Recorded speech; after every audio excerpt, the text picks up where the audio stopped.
Hello दोस्तों, math class 0.5 में आपका स्वागत है। इस वीडियो में हम लोग देखेंगे मैथ से संबंधित क्वेश्चन प्रॉफिट लॉस, जो किसी भी एग्जाम के लिए इम्पोर्टेंट है। ये टॉपिक बहुत ही इम्पोर्टेंट है दोस्तों।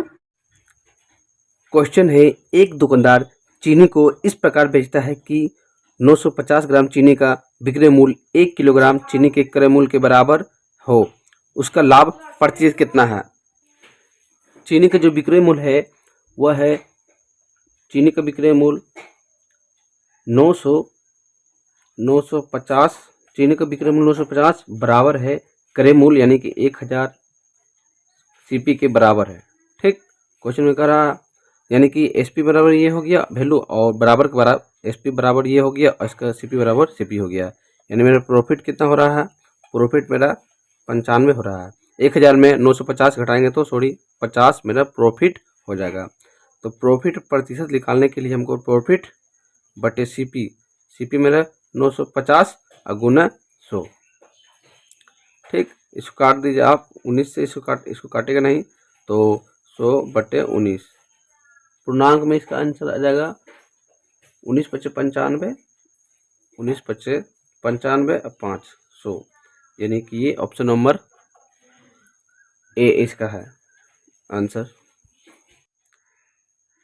अगला सवाल है, एक दुकानदार 1 रुपये प्रति अंडे की दर से 144 अंडे खरीदता है। इनमें से 20 अंडे टूट जाते हैं। शेष अंडे को वह 1 रुपये 20 पैसे प्रति की दर से बेचता है। उसका कितना % लाभ अथवा हानि होता है? चलिए इसको ट्राई करते हैं। देखिए, 1 रुपये के हिसाब से 144 अंडे यानी क्वांटिटी है, ये RS हो गया, तो 144 अंडे का कितना मूल्य हो जाएगा? 144 रुपये। अब बोल रहा कि 20 अंडे टूट गए। 20 अंडे जो टूटता है तब शेष कितना बचा? शेष बच गया आपका 124 अंडे शेष बच गया। इस अंडे को 1 रुपये 20 के हिसाब से बेच देता है। इसको बेच देता है यानी कि इसको बेचता है 12 चौक 48 और हाथ में रहा 4। एसपी हो गया 1 रुपये 20 पैसे के हिसाब से 144 शेष अंडे को बेचने पर 148.80 रुपये हो गया। ठीक, अब देख रहे हैं कि हम खरीद रहे हैं इतना में, अब बेच रहे हैं इतना में, तो प्रॉफिट हुआ मेरा। ज़्यादा में बेच रहे हैं तो प्रॉफिट हुआ। प्रॉफिट कितना हुआ है? तो 148 में 144 घटे गया, तो यानी कि 4 पॉइंट मतलब 4 रुपये 80 पैसे मेरा प्रॉफिट हुआ। तो प्रॉफिट प्रतिशत हमको निकालना है। प्रॉफिट प्रतिशत बराबर होता है प्रॉफिट बट्टे सीपी, सीपी गुना 100। इसको जीरो काट के 1 जीरो डबल जीरो यहाँ ले आइए, इसको काट के इसको काट दीजिए। ठीक है, 4 से काटते हैं, 4 तिये 12 और 2 बचा 4, 4 से 24, चलिए कम 4 4 दूना 8। ठीक, और 12 तिया 36, यानी कि 10 बटे 3, यानी कि 3 पूर्णांक 3 तिया 3 पूर्णांक 3 1, यानी कि 3 पूर्णांक बटा 3। ऑप्शन नंबर ए इसका आंसर है। अगला सवाल है, किसी वस्तु को 21 में बेचने से एक व्यक्ति को क्रय मूल्य के बराबर प्रतिशत हानि हुई, तो वस्तु का क्रय मूल्य कितना होगा? चलिए इसको ट्राई। देखिए, एसपी 21 दिया है और सीपी के बराबर लॉस हानि प्रतिशत हो रहा है, तो सीपी हमको निकालना है। लॉस बराबर क्या होता है? लॉस प्रतिशत बराबर होता है लॉस बटे सीपी गुना 100। ये लॉस का फॉर्मूला है। लॉस बराबर क्या दिया है? सीपी दिया है, और लॉस बराबर क्या होता है? CP minus SP. लॉस हो गया बटे सीपी गुना 100। क्लियर है? अब देखिए, सीपी हमको निकालना है तो x मान लिए, और सीपी x निकालनी है। एसपी दिया है 21, क्वेश्चन में 21 दिया है, सीपी बराबर x है और गुना 100। इसको इससे गुना करेंगे तो 21 एक्स स्क्वायर हो गया बराबर, इसको इससे गुना करेंगे तो 100x माइनस 21 डबल जीरो 21 हो जाएगा। ठीक, और सबको इधर ले आइए, मतलब बराबर के इधर ले आते हैं, यानी कि 21 एक्स स्क्वायर, और इसको इधर ले आएंगे तो माइनस प्लस है तो माइनस हो जाएगा 100x, और माइनस है तो प्लस 2100 हो जाएगा। अब देखिए, हो गया गुणनखंड यहाँ पर फॉर्मूला लागू होगा, गुणनफल का नियम। इसको इससे गुणा करना है, बीच में 2 संख्या लिखना है, जोड़ने घटाने पर इतना आना चाहिए।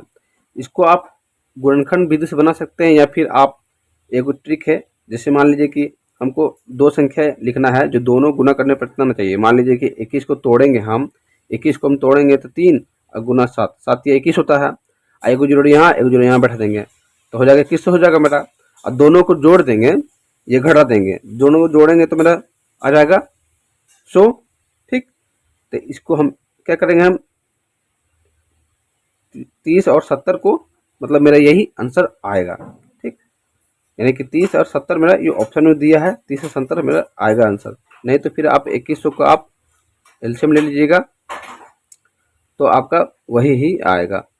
ठीक, देख लीजिए, एक जोड़ यहाँ है तो एक जोड़ यहाँ डाल दीजिए, एक जोड़ यहाँ, एक जोड़ डाल दीजिए, आया ना सेम।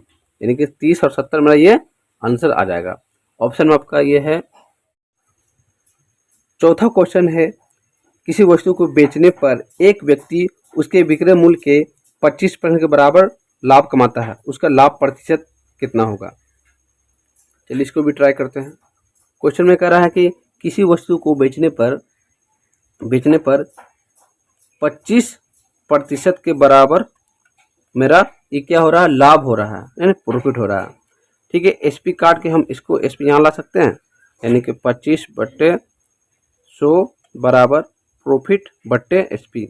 इसको काटेंगे तो इस पट्टी आ जाएगा नीचे। ठीक, यानी कि प्रॉफिट मेरा 25 हो गया और मेरा एसपी कितना हो गया, यानी सेलिंग प्राइस कितना हो गया, 100 हो गया। खरीद रहे हैं हम, तक हमको सीपी निकालना है। बेच रहे हैं, सीपी बराबर होता है एसपी माइनस प्रॉफिट, यानी कि 100 में 25 घटा देंगे तो यानी 75 मेरा क्या हो गया, ये मेरा सीपी हो गया। ठीक, तभी ना मेरा प्रॉफिट हुआ 25, 100 में बेचे तो। देखिए, प्रॉफिट प्रतिशत बराबर प्रॉफिट बट्टे सीपी गुना 100। 25 को 3 बार काटेंगे और 100 बट्टे 3 मेरा ये पूर्णांक में है, आएगा आंसर का। तो पूर्णांक में हो गया 33 या 99 और 100, यानी कि ये आपका ऑप्शन होगा, ऑप्शन नंबर इसका डी आंसर इसका। पांचवा और लास्ट सवाल है, यदि किसी वस्तु का क्रय मूल्य तथा विक्रय मूल्य का अनुपात 10 और 11 हो तो लाभ प्रतिशत कितना होगा। चलिए इसको भी ट्राई करते हैं। देखिए क्वेश्चन में बोल रहा है सीपी और एसपी का रेशियो दिया 10 और 11 और हमको प्रॉफिट निकालना है प्रतिशत। खरीदे हैं 10 में, बेच रहे हैं 11 में, तो प्रॉफिट होगा। प्रॉफिट कितना होगा, प्रॉफिट बराबर एसपी माइनस सीपी। 11 में 10 घटाएंगे तो 1 बचेगा प्रॉफिट। हमको प्रॉफिट प्रतिशत निकालना है, तो प्रॉफिट बटे सीपी गुना 100, यानी कि इसका आंसर 10% इसका आंसर आ जाएगा, जो आपका ऑप्शन नंबर बी में है।